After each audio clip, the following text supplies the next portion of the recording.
Om Vishwandarpana Drishyamana Nagari Tulyannijantar Gatam Pashyannatmani Mayaya Bahiribodh Bhutan Yatha Nidraya Yasakshat Kurute Prabodha Samaye Swatmanamevadvayam Tasmai Shri Gurumurtaye Nama Idam Shri Dakshinamurtaye Narayanam Padmabhuvam Vasishtam Shaktin च तत्पुत्रपराशरं च व्यासं शुकं गौडपदं महान्तं गोविन्दयोगीन्द्रमथास्य शिष्यं श्रीशङ्कराचार्यमथास्य पद्मपादं च हस्तामलकं च शिष्यं तन्तोटकं वातिककारमन्यान् अस्मद्गुरून् सन्ततमानतोऽस्मि श्रुतिस्मृतिपुराणानाम् आलयं करुणालयं नमामि भगवत्पादं शङ्करं लोकशङ्करं शङ्करं शङ्कराचार्यं केशवं बादरायणं सूत्रभाष्यकृतौ वन्दे भगवन्तौ पुनः पुनः परब्रह्मनिष्ठं स्वतो धर्मनिष्ठं अहिंसैकनिष्ठं स्वशिष्यै सुजुष्टं यतीनां वरिष्ठं गुरूणां गरिष्ठं दयानन्दरूपं मदाचार्यमीडे नमः श्रीपरमार्थाय संसाराध्यासनाशिने श्रोत्रियब्रह्मनिष्ठाय तस्मै ब्रह्मविदे नमः सदाशिवसमारम्भां शङ्कराचार्यमध्यमाम् अस्मदाचार्यपर्यन्तां वन्दे गुरुपरम्पराम् ॐ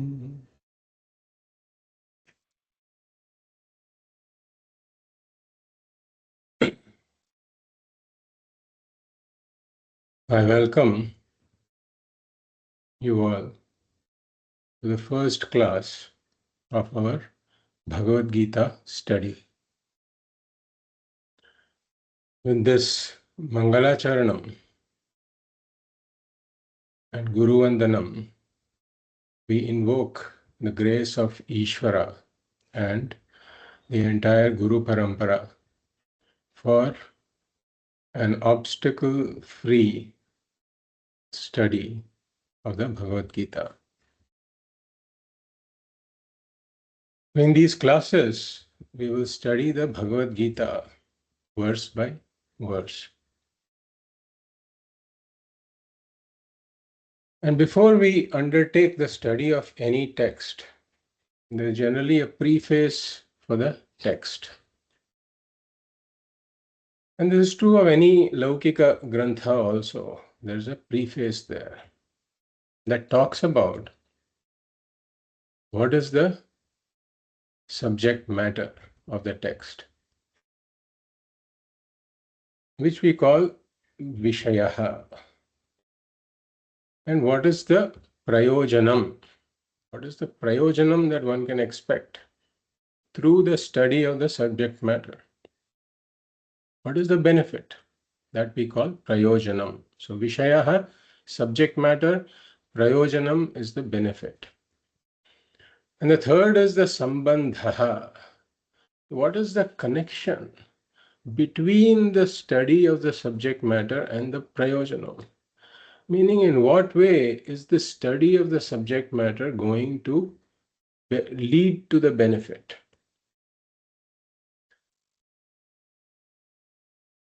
And one has to see the indispensable connection between the study of the subject matter and the benefit. And then the fourth factor is the candidate. Who is the right candidate for this study? And that we call as adhikari. So Vishayaha, Prayojanam, Sambandha, adhikari. This is called as Anubandha Chatushtayam. Anubandha Chatushtayam, meaning the fourfold factors that bind the student and the study. Because if these fourfold factors are clear, And if the student understands that I am interested in the prayojanam, and also understands the connection between the study of the subject matter and the prayojanam, between the vishayaha and the prayojanam. So he has to be interested in the prayojanam, and he has to understand the connection between the vishayaha and the prayojanam. And that too, if he understands the indispensable connection between the vishayaha and the prayojanam, then he will become a committed student of that subject matter. That is the idea. If he doesn't see the indispensable connection between the study and the prayojanam, then he may think, okay, I need the prayojanam. See, if somebody doesn't need the prayojanam at all, he will just keep the book aside saying, I'm not interested in it. Why should I study it? But if somebody does realize that I am interested in the prayojanam, interested in the benefit, and if he sees the indispensable connection between the subject matter, that is the Vishayaha, and the Prayojanam, then he will become a committed student. If he doesn't see the indispensable connection between the Vishayaha and the Prayojanam, he may think, I am interested in the Prayojanam, but the Prayojanam can be attained through some other means. And therefore, if these four factors are there, and the student has to be an adhikari also. Yeah, for example, if a fifth standard student who picks up a book on calculus, well standard material, then he is not an adhikari for that. He has to wait for some time until he becomes an adhikari. So he has to be an adhikari as well. So if these fourfold factors are there, then the student becomes a committed student of that subject matter. So now we have to understand, we have taken up the study of the Bhagavad Gita. We have to understand what are these fourfold factors with regards to the Bhagavad Gita. Because the Bhagavad Gita starts right away in the middle of the battlefield, Dharma Kshetra, Kurukshetra.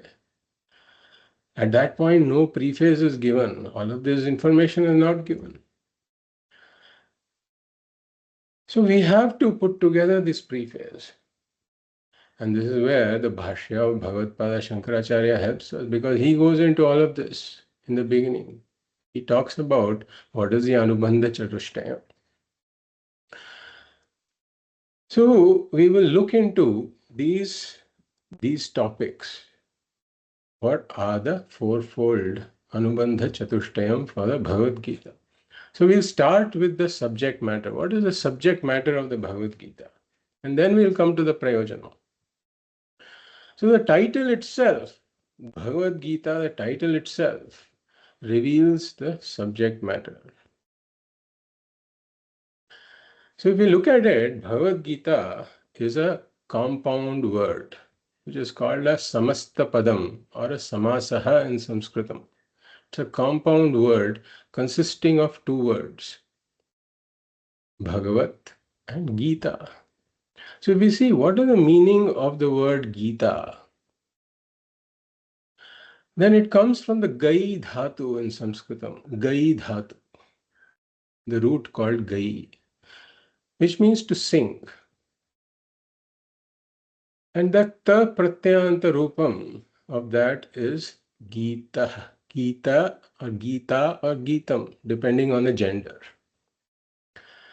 So it's a past passive participle, that's what we call it in English. So it means sung in English. Gita means sung. It is Strilinga, which is a feminine gender. We will look at it later, why it's a feminine gender. So Gita means that which is sung. What is sung? A song is sung. Therefore, the word Gita means a song. So now we come to the second point, the word Bhagavat. So we are saying Bhagavataha Gita, because every compound word in Sanskritam, it is associated with it's Vigraha Vakyam, meaning what is the expansion of the compound word. For example, we have compound words in English also. Like Swamiji gives an example, pepper powder. Pepper powder. So we say powder of pepper. Or we can say chili powder. We can say powder of chili, it's quite obvious. Or turmeric powder, powder of turmeric. Now if we say tooth powder, we say tooth powder, then we have to come up with the right expansion for that compound word. We have to put in the right preposition there. So we cannot say powder of tooth. That is not the intended meaning. It means the powder for the health of the tooth. Or another example is, Swamiji gives this example. You say great lawyer. So great lawyer, okay, a lawyer who is great. But if you say criminal lawyer, then that you can't just say a lawyer who's a criminal. That's a wrong meaning. The meaning there is a lawyer who is an expert in criminal matters, for example. So similarly, here we have to come up with the right Vigraha Vakyam for the compound word.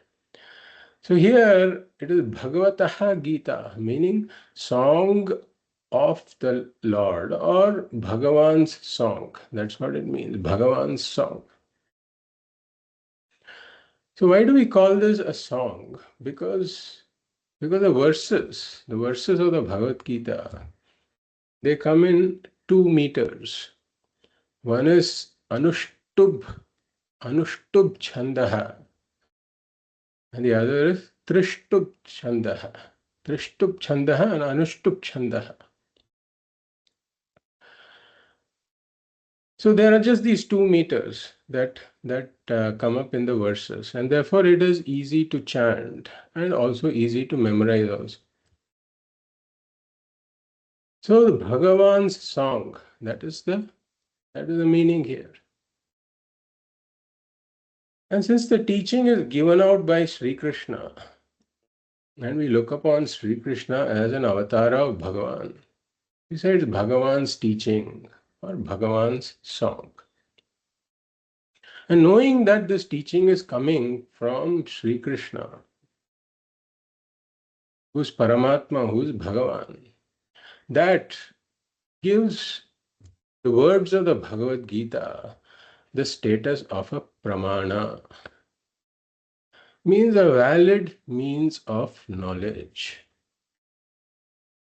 Even though I may not be able to understand completely the meaning of the words, I still look upon it with a certain degree of respect, with Shraddha, because this is teaching given out by Bhagavan himself.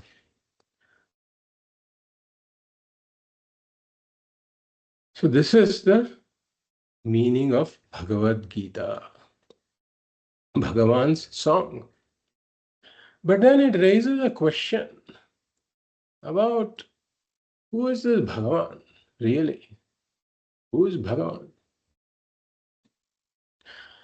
So the interesting thing is, to know who is Bhagavan, one has to study the Bhagavad Gita. Because there is another way to look at the compound word Bhagavad Gita. It is the song whose subject matter is Bhagavan. The song whose subject matter is Bhagavan. So it is Bhagavan's song. And what is Bhagavan talking about? He talks about himself in that song. So he is talking about Bhagavan. Bhagavan is the subject matter. For example, like we say, chemistry knowledge. We say chemistry knowledge. Then It is a knowledge whose subject matter is chemistry. Similarly, Bhagavad Gita, the song whose subject matter is Bhagavan. So Bhagavan talks about the real nature of Bhagavan in the Bhagavad Gita. And he also talks about the real nature of Jiva. This is Jiva. And also about his own creation, the Jagat. He talks about the real nature of the Jiva, the Jagat, and Ishvara. And therefore, the Bhagavad Gita has Brahma Vidya. We say it has got Brahma Vidya. Well, Brahman refers to the ultimate reality. What is ultimately real here? What is the real nature of this Jiva, Jagat, and Ishvara? The Brahman. Therefore, Bhagavad Gita has got Brahma Vidya. That's why at the end of every Gita chapter, we say, Iti Srimad Bhagavad Gita Su Upanishadsu Brahma Vidyayam. So it has got Brahma Vidya.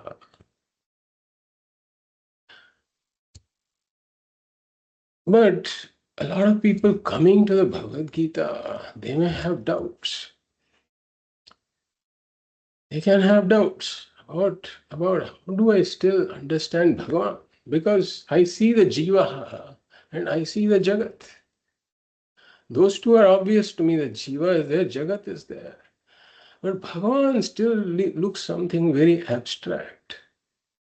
Of course, I may be somebody who's doing puja, etc. And I have my Ishta Devata and all of that. But still there are lingering questions about who is Bhagavan. So there's an intuitive way in which we can relate to who is this Bhagavan that Bhagavad Gita is talking about. And one way to understand this is that each of us become a mini Bhagavan every night when we go to sleep and when we dream. At that point, each of us becomes a mini Bhagavan. The waker who has gone to sleep is the Bhagavan in relation to the world that emerges out of the waker, the dream world that emerges out of the waker. So the dream world emerges out of the waker who's asleep. The dream world is sustained by the waker, and the dream world resolves back into the waker. And therefore, this waker, which is each of us who goes to sleep, is a mini Bhagavan with relation to our own dream world. Now, there's an interesting thing we have to notice in this relationship between this mini Bhagavan and his dream world. That this waker is not limited by that dream world. The dream world has got its own space. The dream world has got its own time. And the dream world has got its own objects. But this waker from whom this dream world emerges is not limited by that dream time.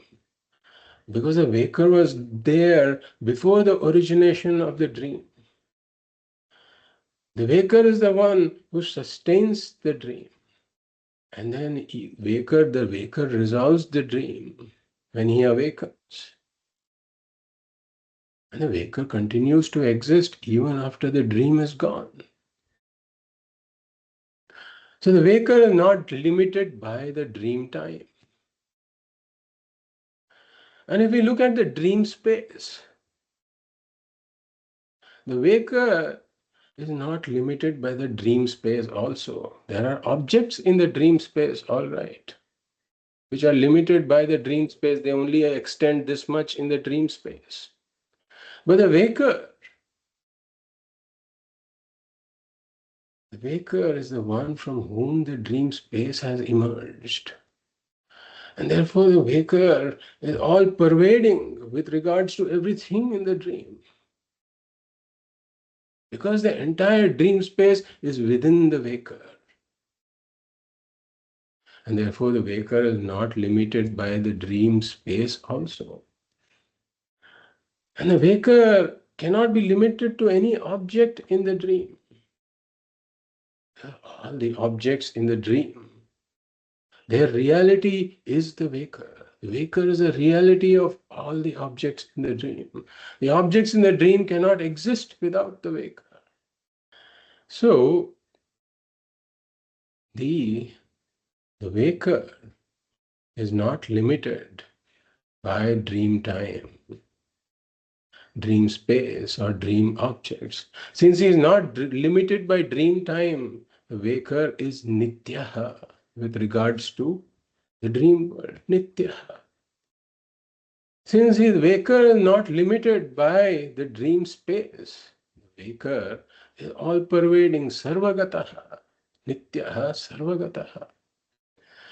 And since the waker is the ultimate reality of the dream, because the waker himself appears as the entire dream, there is no dream without the waker.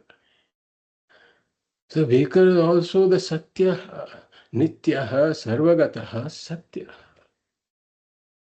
And since the waker doesn't have any limitations at all with anything which is there in the dream, or with the entire dream, the waker is not limited. He doesn't have the space-wise limitation, time-wise limitation, and object-wise limitation. So the waker is purnaha with regards to the dream. Purnaha means limitless. Limitless. And therefore he is unaffected by the dream, utterly unaffected by the dream. The creatures in the dream may be going through some troubles, but the waker is not touched by those troubles at all. Therefore the waker is purna. So nityaha, sarvagataha. Satyaha and purnaha. This is the mini Bhagavan with regards to the dream world. So now let us come to this world here. This world here. The scientists are struggling with finding what is the cause of the universe. They say that the universe started with the Big Bang some 13 billion years ago. But then if you ask them what caused that Big Bang, was there something before that Big Bang? There's no answer. There's no answer. Because science is based entirely on perception and inference. So if you try to find the cause for the dream within the dream, let's say you are in the dream, can you see the waker anywhere in the dream? You see the waker anywhere in the dream? No. The scientists are doing exactly that. They are trying to find out the cause for this world, but they are looking for the cause for this world within this world. They're not able to spot anything. This is why we need to come to the study of Vedanta. So what we come to know from the Bhagavad Gita is that there is a certain super waker. There is a super waker here, whom we call Bhagavan, from whom the entire world has emerged, by whom it is sustained, and into whom it resolves.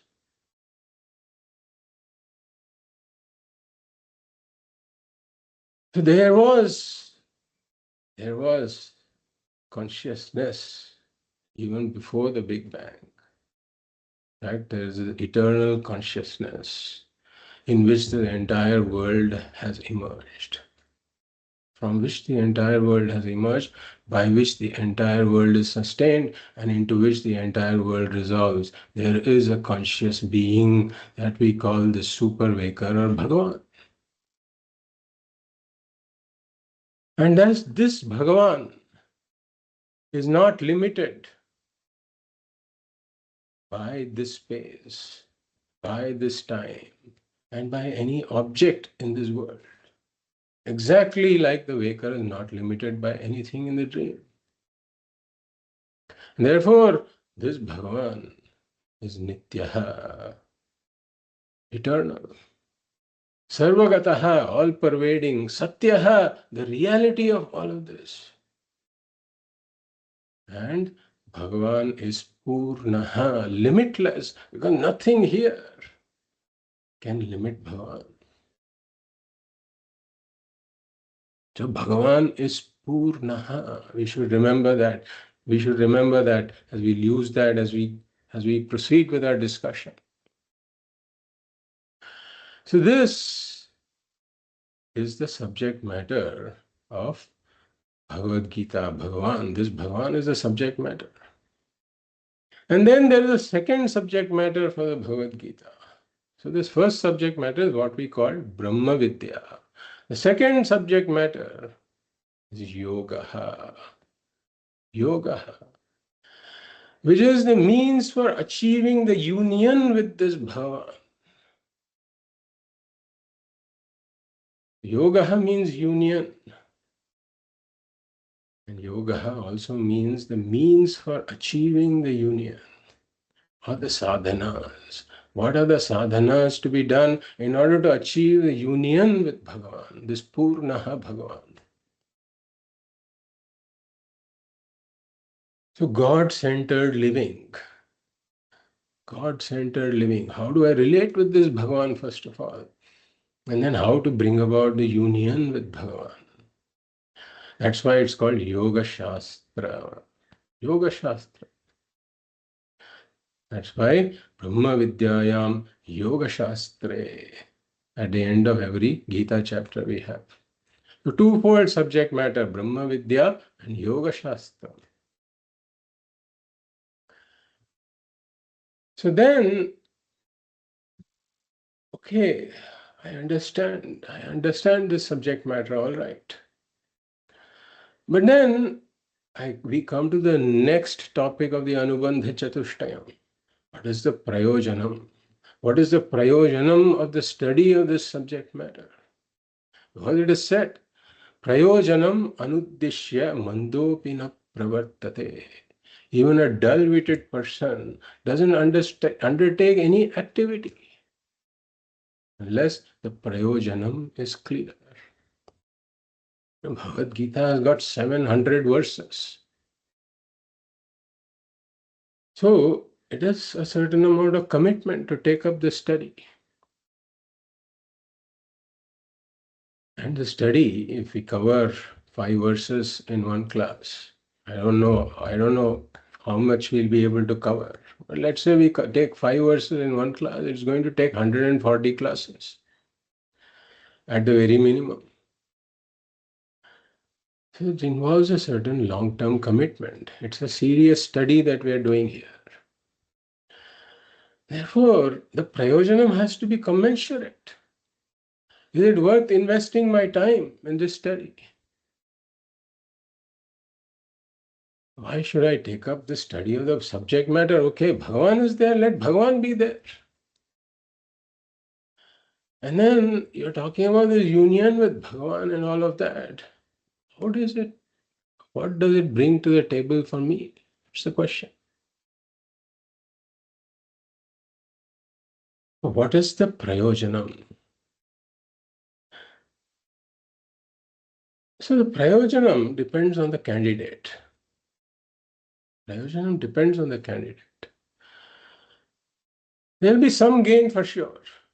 At the very least, one will get some punyam.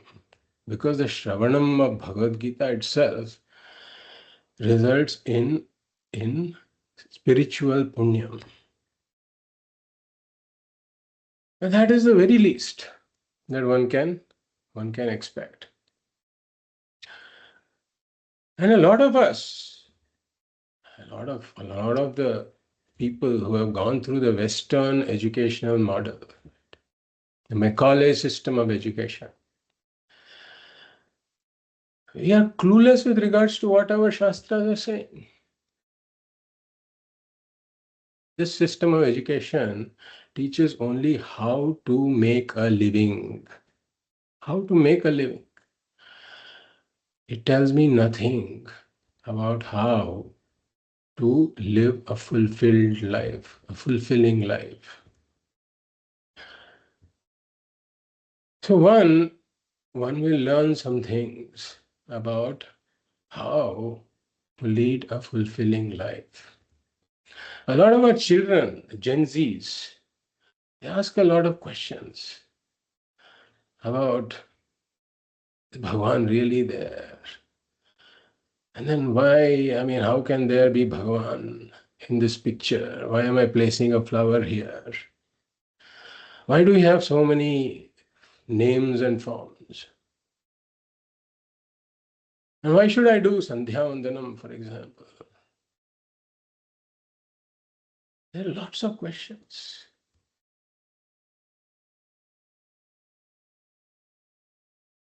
So we ourselves have to first be clear about all of this if we have to convince somebody else. And we ourselves, a lot of people, for the past several centuries actually, since the Gurukula system was taken down, people started to think that the Western education is somehow very superior as compared to what our traditional education had to offer. And in the process, ended up abandoning the traditional thoughts and traditional educational system and went purely for the Western educational system. And as a result, we ourselves don't have the entire vision of what the Shastras are talking about in order to communicate it to somebody else. So the study of Shastras like Bhagavad Gita, etc., gives us some information about what the benefits are. Why should I pursue this way of living? So these kinds of benefits are there. There's punyam. There is all of these additional benefits we can get about why are our Shastras saying something, in what direction are they trying to take us? What is the culmination of all this? What is the goal of life? Is there a goal of life? And if there is a goal of life, what is it? So there is all of this that is going to be discussed.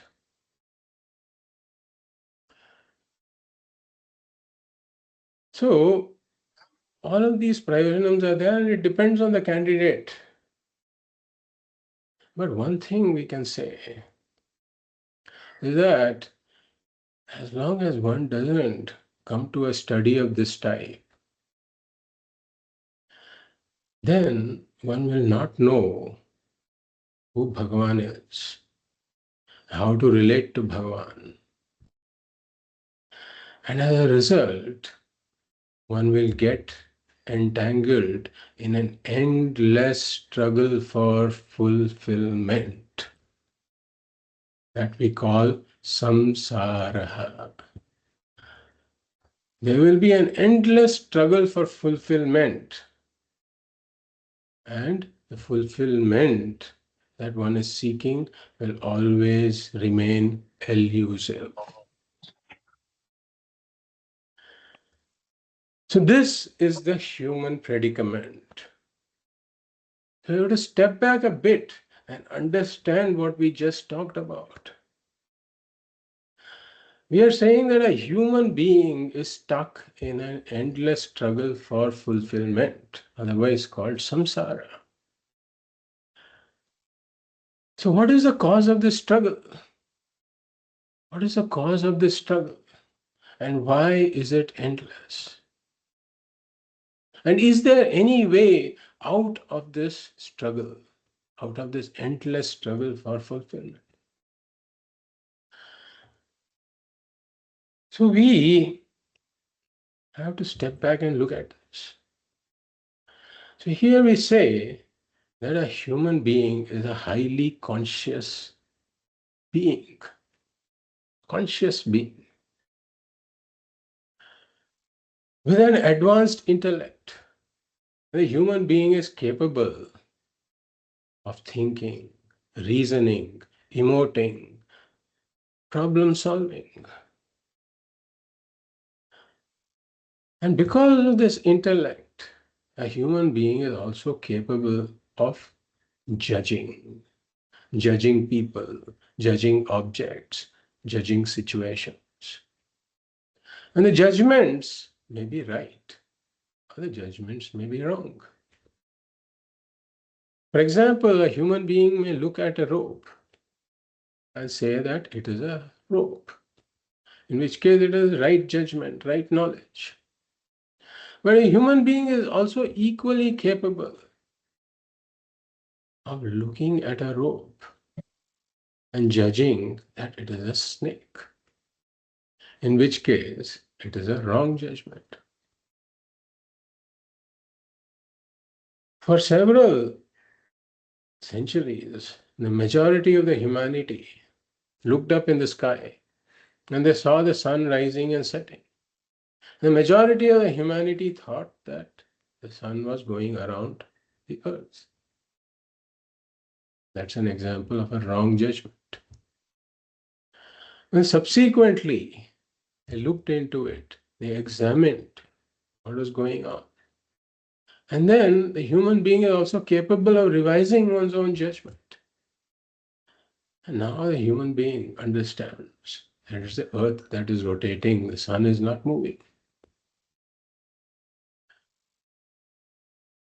So human being is capable of judgments, right judgments, wrong judgments, and is also capable of revising these judgments through examination.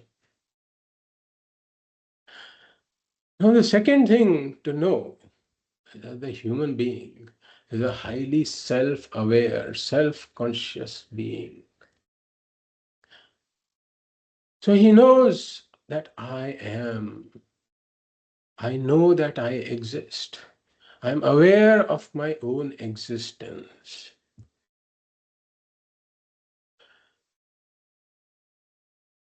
And then he makes a judgment about himself. He makes a judgment about himself. And what is the judgment the human being makes about himself? That I am this limited body mind. I have limited knowledge. I have limited power. I have limited skills. I have limited resources. And therefore, I am limited. And I am this puny, limited creature in this separate world that I see, under control of forces way beyond my control. And therefore, I am deficient. I am wanting. I am inadequate. Or in other words, I am apurnaha. This is the judgment, this is the conclusion of the human being. And it's universal, the universal conclusion, universal judgment of the human being. How do we know that this is a universal judgment, that this is a universal conclusion? It is not, you cannot know this directly by perception. You cannot see the judgment sticking here on the head somewhere. But one can infer this through the pursuits of the human being.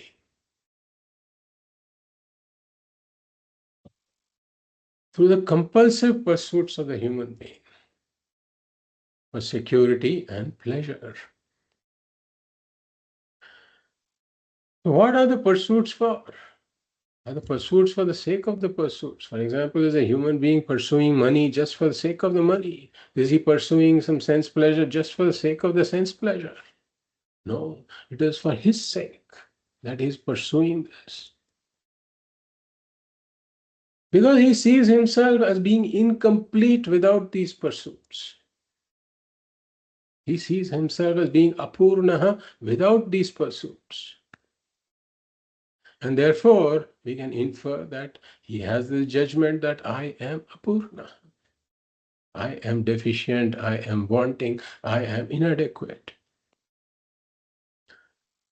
And why do we say that these pursuits are compulsive? Because a deficient, wanting, inadequate self is not acceptable to me. A deficient, wanting, inadequate self is not acceptable to me. And therefore, I try to remove this sense of apurnatva. Just like if there's a particle that goes into the eye, then I cannot rest in peace until I have done something about it. I have to either remove it using my hand or sprinkle some water. I try to do something because I cannot stand it. I cannot stand being apurnaha. And therefore, I have to compulsively pursue something or the other. And with what intent am I pursuing all of this? Saying that I want to remove my sense of apurnatvam. I want to become purnaha. I want to become full and complete through these pursuits. So the Vedas classified these pursuits as the four purusharthas. The pursuit of arthaha, the pursuit of kamaha, the pursuit of dharmaha, and the pursuit of moksha. Pursuit of arthaha is the pursuit of securities through money, power, position, name, fame, scholarship, whatever it might be. It's a pursuit of security because I see myself as being insecure. The pursuit of kamaha is the pursuit of sense pleasures. I see myself as being incomplete without those sense pleasures.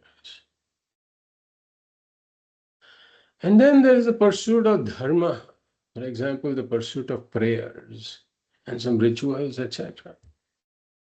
For the sake of my future artha and kama. So these are the three pursuits, and we will leave moksha aside for the moment. We'll come to that later. So the human being is engaging in these three pursuits of artha, kama, and dharma, seeking purnatvam. I want to become full and complete because I am a purna. And what one pursues varies from person to person. One person maybe buying a car because he needs that to go to work in order to earn. Whereas another person may be selling a car because it requires a lot of maintenance and he has to spend a lot of money on it. One person may be buying a house because the rents are going up. And he feels insecure that if the rents go up too much, he won't be able to afford the same place. On the other hand, another person selling the house because he anticipates a real estate crash. One person is seeking to get married because he feels I am lonely. Another person is seeking to get divorced because he can't stand the company. Exactly opposite actions. but the underlying goal is the same. That I want to see myself as full and complete. I want to get rid of the sense of apurnatva.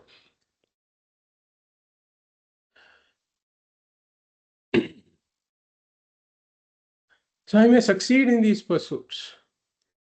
And when I succeed, then there is no doubt some momentary fulfillment is there. No doubt it is there. But that fulfillment is momentary. It is not a lasting sense of fulfillment. Because we look at artha, every gain in this world involves some kind of loss also. For example, person buys a house. And the moment he buys the house, he feels good at having accomplished something. But then, monthly now, he has to pay the mortgage. And he has a certain worry whether the interest rates will go up and the mortgage payments may go up. So, he hasn't become Purnaha because of this. Worry is a sign of apurnatva. Or a person works very hard for a promotion and he gets the promotion. He feels good about it because his work has been acknowledged. But now he has the added responsibility of managing a global team. And he has to have these conference calls late at night that now start to affect his health. So pursuit of artha is of this nature. Then there's pursuit of kamaha, sense pleasures. When one is united with the object of sense pleasure, then no doubt there is momentary fulfillment. I get a relief. I forget my sense of apurnatvam in those moments. But then one first says, I am enjoying. But soon one says, I enjoyed. It becomes a past tense. Every enjoyment becomes a past tense, which means the enjoyment has got a time duration.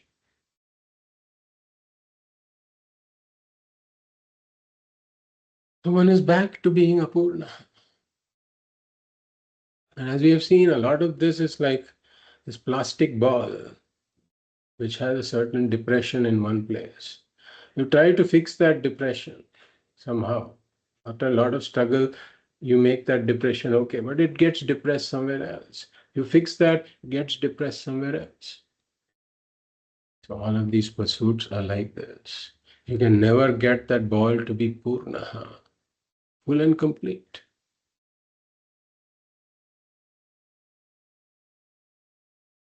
And one is compulsively engaging in all of this. And as one continues to compulsively engage in all of this, one is also becoming older. It starts to need glasses, tooth problems. So there is disintegration, there's disease, and approaching death. And Bhagavad Pada uses some strong words in the Bhaja Govindam. Dinayaminyau sayam prataha shishira vasantau punarayataha kalah kridati gacchatyayuhu tadapina munchati asha vayuhu. He says that days come and go, weeks come and go, seasons come and go, but this sense of apurnatvam remains. And therefore one is constantly seeking something or the other from this world. The asha doesn't go. The force of this compulsive pursuit, the asha vayuhu, Bhagavad Gita calls it. There's a certain force within where I see myself as Apurnaha. And I can't stand being Apurnaha. Therefore, I have to try to engage in something or the other, but the body has become frail. This sense of Apurnatvam continues. There is approaching death.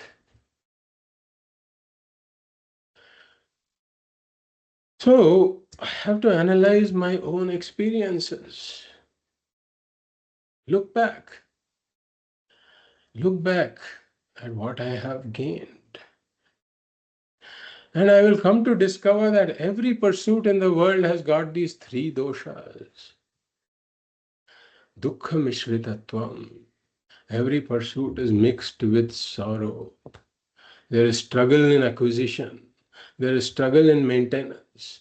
And finally, there is sorrow when the person, object, or situation departs. Every person, object, or situation has to depart one day. Either that person, object, or situation has to depart, or I have to depart. One of those two will happen, guaranteed to happen. And like Swamiji says, if you are asked to make a list of things that make you sad, don't forget to include the things that are making you happy. Because one day, the same things that you're saying that are making you happy will make you sad also. The same things. Either they have to depart, or I, who's clinging to them, has to depart. Dukkha mishritatvam. And the sorrow that everything gives is proportional to the happiness that it gave me. This is the bitter truth that one has to learn. Dukkha mishritatvam. And atriptikaratvam, it leaves me unfulfilled. Everything in this world is like the shoe that bites. I feel uncomfortable walking around on the road without a shoe. So I get a shoe. With that shoe, I feel good. Saying that yes, now my walking is comfortable. But then the shoe itself begins to bite me. And therefore, I am still not fulfilled. Without the shoe, I was not fulfilled. With the shoe also, I am not fulfilled. Without the shoe, apurnaha. With the shoe, apurnaha. Atriptikaratvam. And bandhakatvam. Bandhakatvam. And all of these pursuits make me dependent upon the world that is inherently unpredictable, uncontrollable, and unsustainable. And it's a very bad idea in order to depend upon something that is unstable. Like our favorite example of carrying the stool into the bus ride. So the bus driver is a rash driver.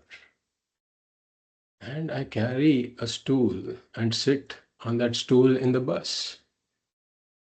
So every time he takes a left turn, I bang my head on the right. Every time he takes a right turn, I bang my head on the left. Because the stool itself is unstable. It's a very unintelligent thing to do. I'm depending on something that is not anchored, not dependable. But these pursuits are making me dependent on these kinds of things. The bandhakatvam. These are the three doshas with every pursuit. Arthaha, kamaha, dharmaha. For the sake of future artha and kamaha. Because what am I doing if I am doing dharma with the attitude of future artha kamaha? And I'm still in the realm of artha and kamaha only. So these three doshas are there. Therefore, I cannot become purna. So I have to learn from my experiences. I can learn from others' experiences also. For example, people may have, I'm sure all of us would have seen the wealthiest of people, palatial houses, every comfort there, every comfort is there. Then unhappy with themselves. Apurna. And if some such person says that I have everything, then all it requires is one stomachache. One stomachache, and that will bring the person to his knees. And that will bring out the apurnatvam that is not manifest. And logic. So we can learn from our experiences, we can learn from others' experiences, and even logically. An inadequate me, a limited me with some limited accomplishment can never become limitless. Can never become limitless. The apurnatvam will continue even if we analyze this logically. So a lot of these pursuits, as we have seen, Pujya Swamiji says, is like decorating a broomstick. Decorating a broomstick. I am putting all kinds of ornaments around the broomstick, but the broomstick fundamentally remains a broomstick. The Apurnaha individual, with all of his accomplishments in the world, remains an Apurnaha individual. Deficient, wanting, inadequate. So it has to become clear to me that I cannot become Purnaha. Cannot become Purnaha, being an Apurna individual. Nor can I drop the seeking for Purnatvam. I cannot drop the seeking for Purnatvam. Because this desire for Purnatvam is not a cultivated desire. We have taken the example of bungee jumping. Bungee jumping. There was no bungee jumping to maybe even 50 years ago. But somebody invented this idea of bungee jumping and then started marketing it. And looking at all of the marketing materials, seeing the videos of people who are going through bungee jumping and they are very thrilled, somebody may get a desire for bungee jumping. So it is a cultivated desire, not a natural inherent desire. But when one goes there, they make you sign all of these forms saying that it's a very, very risky activity. You may get injured in the process. You're waiving all the liability. They make you sign all of these forms. And when you look at that, then you think rationally and say, maybe this is not something I want to do. So that cultivated desire can be dropped. But this desire for Purnatvam is not such a desire that I can drop.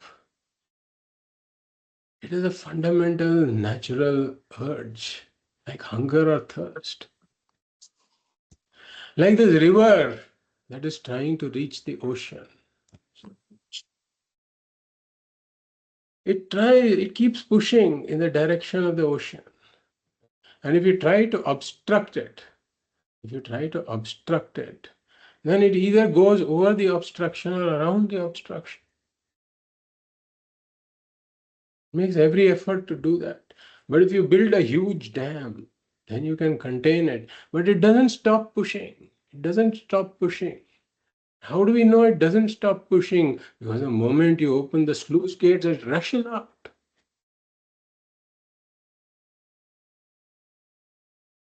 It cannot rest until it has reached the ocean. River cannot rest until it has reached the ocean. So similarly, this deficient, wanting, inadequate self is not acceptable to me. Therefore, I cannot rest until I reach Purnatvam. So Purnatvam is my destination.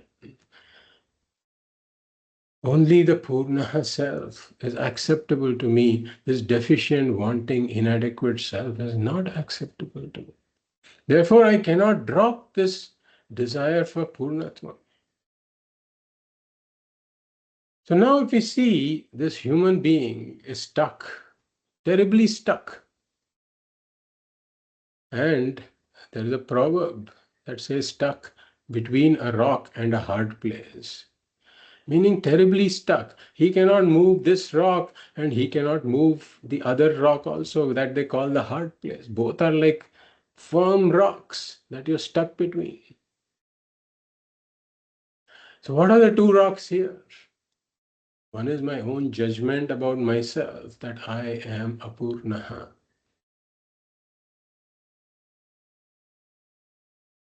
I cannot seem to remove this judgment because everything around me seems to validate that yes, I am a very limited being with limited knowledge, limited power, etc. Not so I cannot stand. I have this judgment that I am apurnaha, but I cannot stand being apurnaha. And therefore I try to become Purnaha. This world is the other rock where I try to become Purnaha. But then I can never seem to become Purnaha. So I cannot drop my urge. So I cannot drop my urge for Purnatva. Therefore I am terribly stuck in this situation. And I've been trying this and trying that. Very busy running after this and that.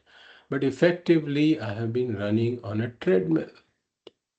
Been running on a treadmill. I have been in the same place where I was. I remain apurnaha no matter how much I run. So this is the human predicament. This is why we say that the human being is stuck in this endless struggle called samsara. Continues to be apurnaha and cannot stand being apurnaha. He has to do something about it, but he cannot become purnaha also. So the question is that once one understands that this is the human predicament, this is the fundamental human problem. So is there any way then to gain this purnatvam? Is there any way to gain this purnatvam? This lasting adequacy that I'm looking for. Being full, limitless, complete. Is there any way to gain this? Or am I stuck being apurnaha? I'm born, I am apurnaha, I struggle all of my life, I see approaching death, and I'm apurnaha. I die apurnaha. And Bhagavad says it doesn't stop with one life. Punarapi jananam, punarapi maranam, punarapi janani jatare shayanam. So this continues in the next life and the next life. That's why it's called an endless struggle for fulfillment through the pursuit of the artha, kama and dharma. This is the human predicament. This is the fundamental human problem. Is there any way out of this? That is the question. So we say that if one has analyzed one's life experiences and has come to this question, has started to ask this question, then we say the person has become a mature person. Until then, he is just like a child who's playing with the balloons.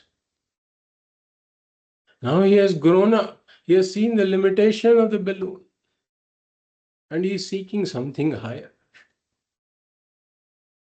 We say that this person is a mature person. And when this pursuit starts, that is there any way for me to gain the lasting sense of Purnatvam that I have been struggling for all my life? And where everything I have tried is failing, is there any way? Said that is when Vedanta becomes relevant. That is when Vedanta comes into the picture. So what is Vedanta? That is the question. Vedanam antaha. Vedasya antaha. It is this Vedanta comes at the end of the Vedas. It is the summit or the peak of the Vedic thinking.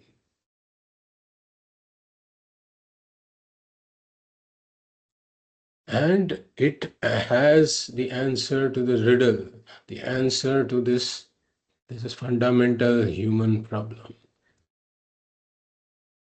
The way out of this endless struggle called samsara.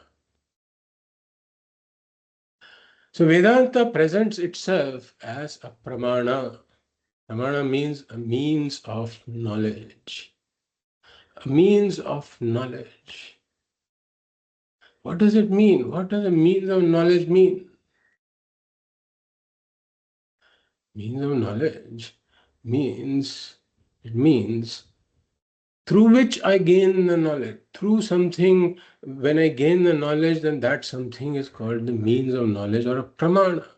For example, my eyes are a pramana for seeing colors, for gaining knowledge of colors. Ears are a pramana for gaining knowledge of sounds.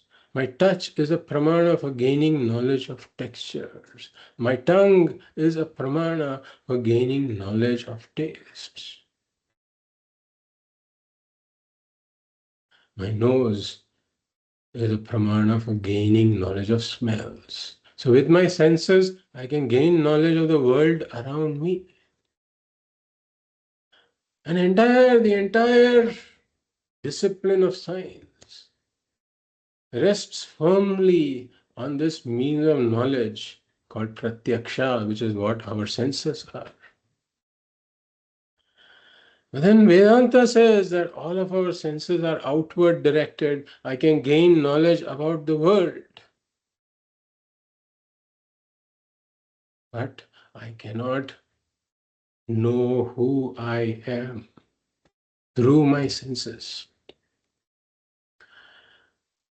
Paranchikhani vyatranat swayambhu parang pashyati na antaratma. Parang pashyati na antaratman, says the Kathopanishad.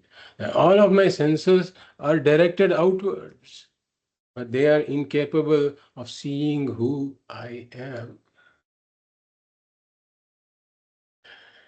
And therefore, all of my senses and all of the means of knowledge that depend upon my senses are ruled out. Through them, I cannot discover who I really am.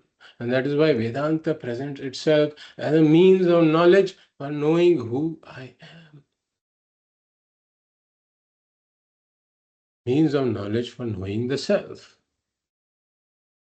Okay, so what? So let Vedanta present itself as a means of knowledge for knowing the self. Fine. But how does it solve the fundamental human problem? How is it going to get me out of this endless struggle for fulfillment that I am engaged in? That you are saying that I am engaged in. The question is, how can the study of Vedanta give me this Purnatvam that I am seeking? So Vedanta points out that you have been too obsessed with the world in terms of seeking this Purnatvam. I want to become Purnaha. I want to become Purnaha. I want to become Purnaha. You have been focused on the right hand side of this. In becoming Purnaha, you have been too focused on becoming Purnaha that you have forgotten to look at the I. Who is this I? Have you examined it? No. The answer would be a resounding no, because all of my senses have been directed outwards. I have been busy examining the world that I forgot to examine myself. So Vedanta says, Atma vare drashtabhyaha, that the self has to be examined.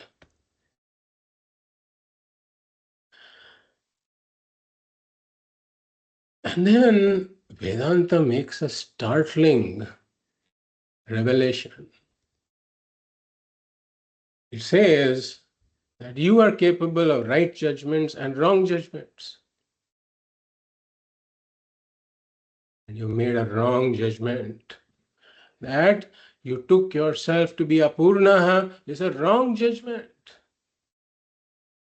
You are really Purnaha. You are really Purnaha. Being one with Bhagavan, who is Purnaha, you are really Purnaha.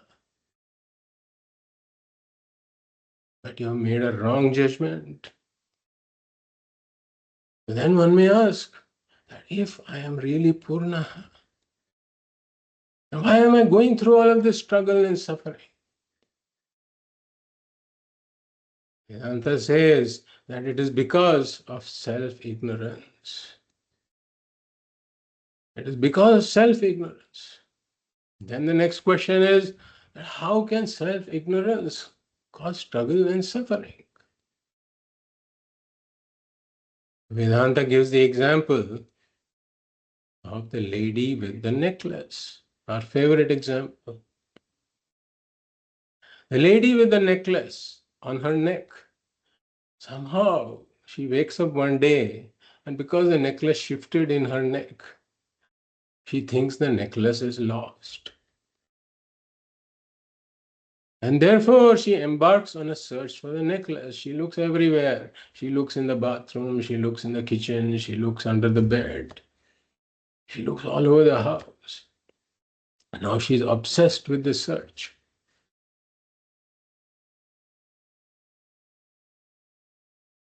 And therefore, you have a strange situation that the lady with the necklace is trying to become the lady with the necklace.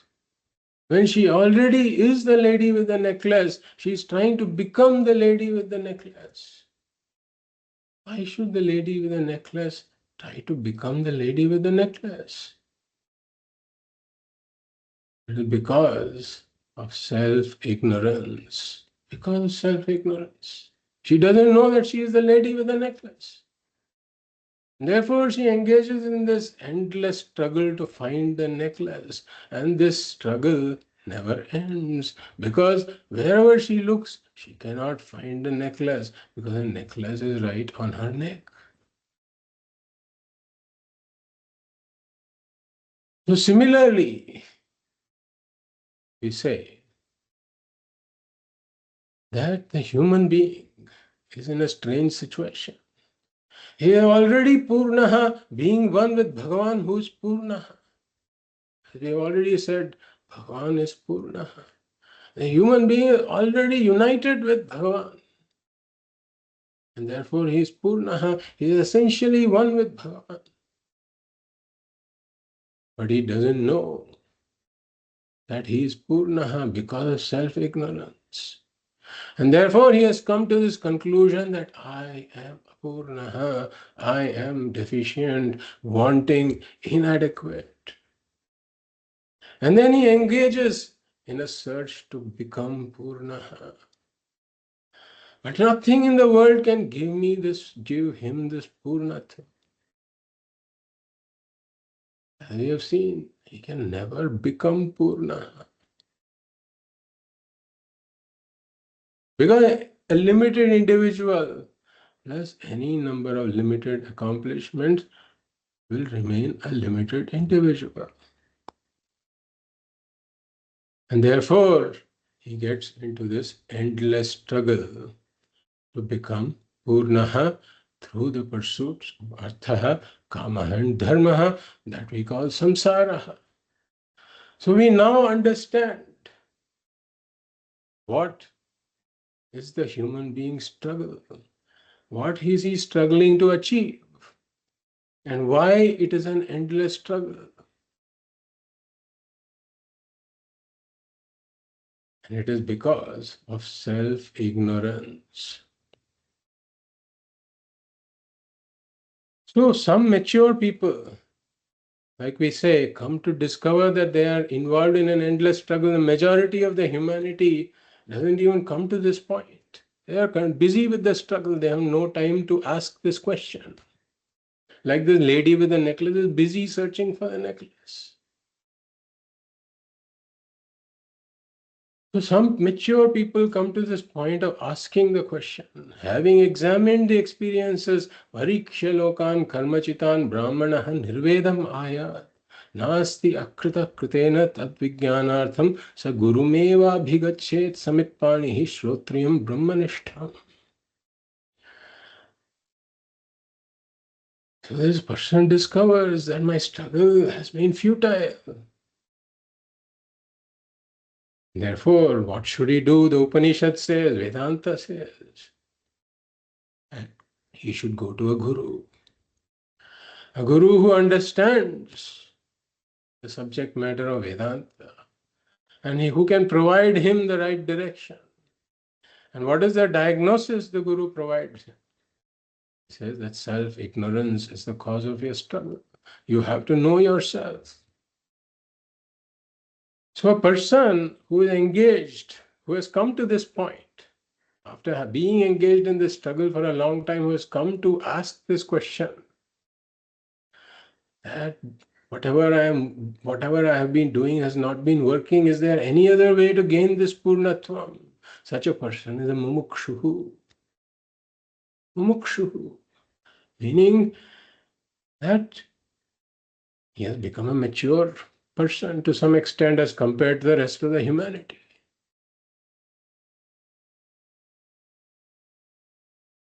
So the mumukshuhu comes to the guru, and the guru tells him that your problem is self-ignorance. What you're really seeking is moksha. The pursuit of artha, kama, and dharma cannot give you moksha.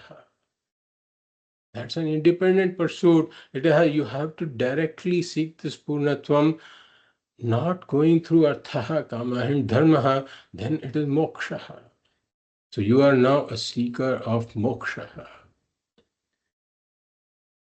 So the guru diagnoses the problem, the cause of the problem as being self-ignorance.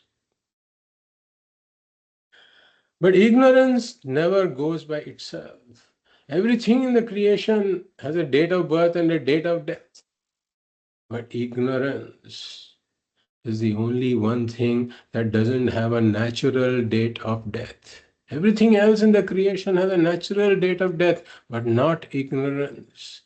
Ignorance goes only with knowledge. Ignorance can go only with knowledge, nothing else.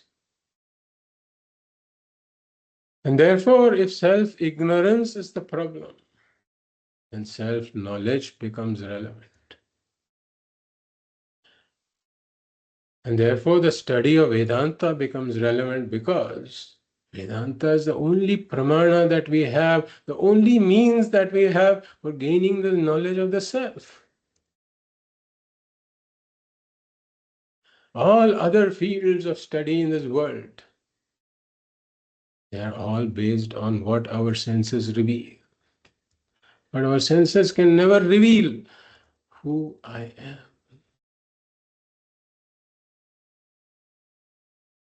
And therefore, one has to come to the Shravanam of Vedanta.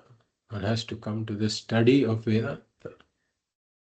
Therefore, the mumukshu who is now seeking moksha has to understand by going to a guru that the problem is self-ignorance.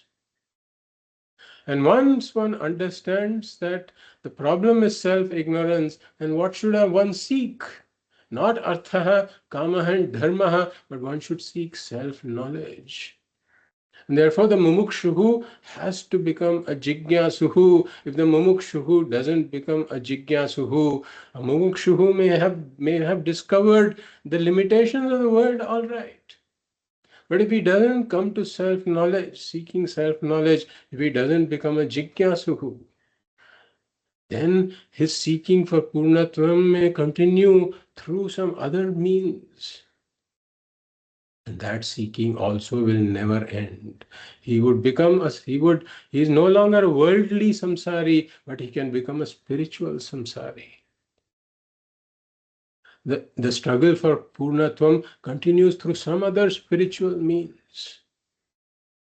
And therefore, the mumukshu has to become a jikyasu, the seeker of Purnatvam, has to understand the problem is self-ignorance, and self-ignorance can go only with self-knowledge. And therefore, he has to become a jikyasu. And the jikyasu has to understand that in order to gain self-knowledge, Vedanta is the only pramana for it. Because all of my senses are outward directed. And therefore, I have to come to the study of Vedanta. And therefore, he has to become a shushru, meaning a seeker of Shravanam, one who wants to listen to Vedanta. So mumukshu has to become a jikyasu, who has to become a shushru. Seeker of Purnatvam has to become a seeker of self-knowledge, and he has to become a seeker of Shravanam. And that is why the Shravanam of Vedanta is important. And what happens during the Shravanam of Vedanta is that exactly like we direct, if we have mistaken the rope to be a snake, we direct a torch at it.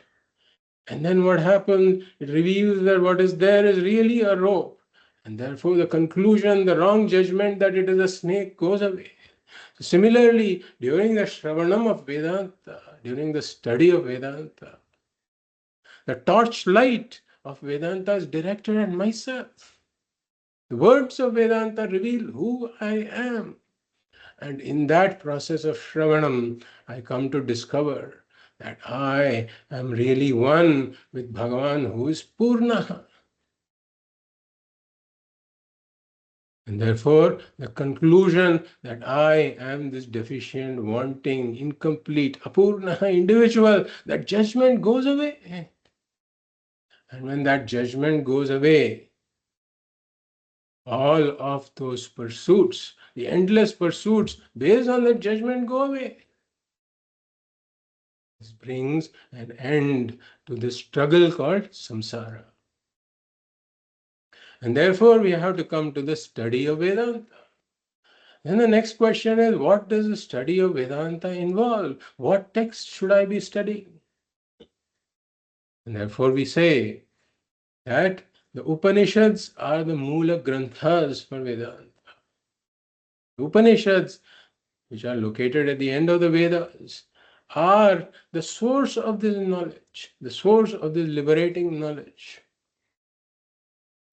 That is the primary means of knowledge with regards to self-knowledge. That's the primary pramana.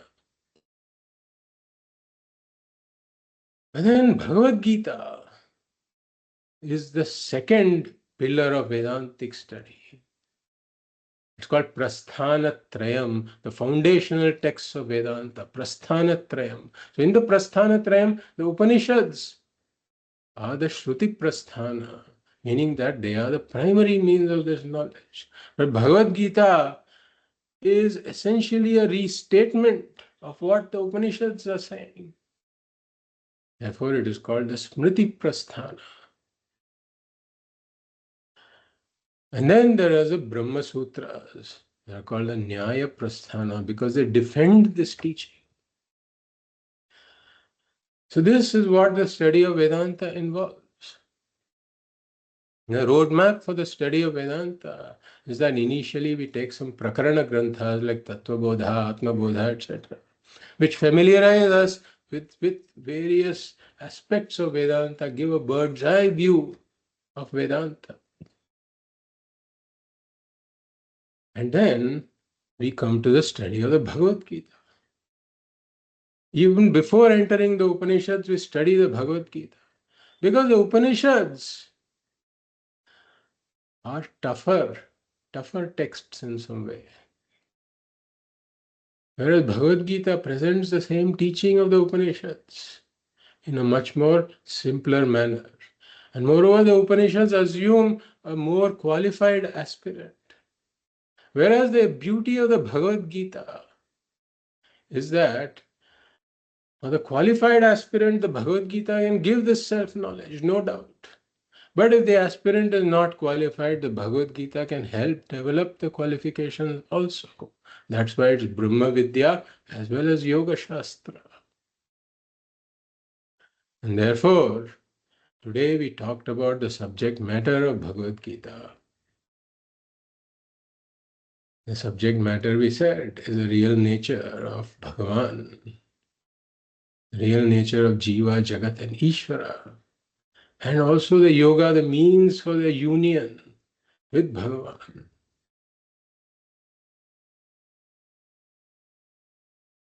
And therefore, the prayojanam of Bhagavad Gita is the same as the prayojanam for Vedanta.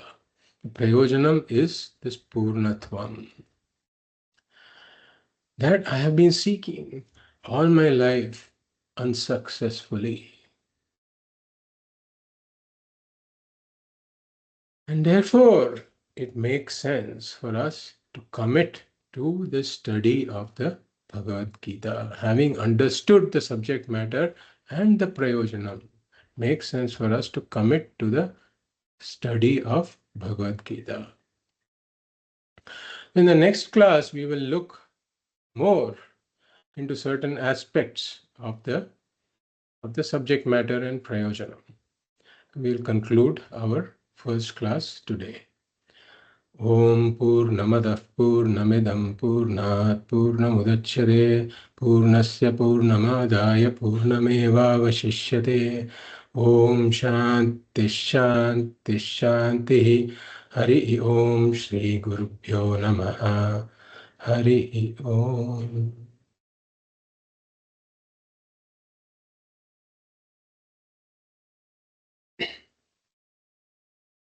In general, at the end of the class, we have some time for questions and answers or some comments. So if anybody wants to say something, ask some question, or if you have any comments, then you're free to do so. We probably take another 5 minutes before we wind up.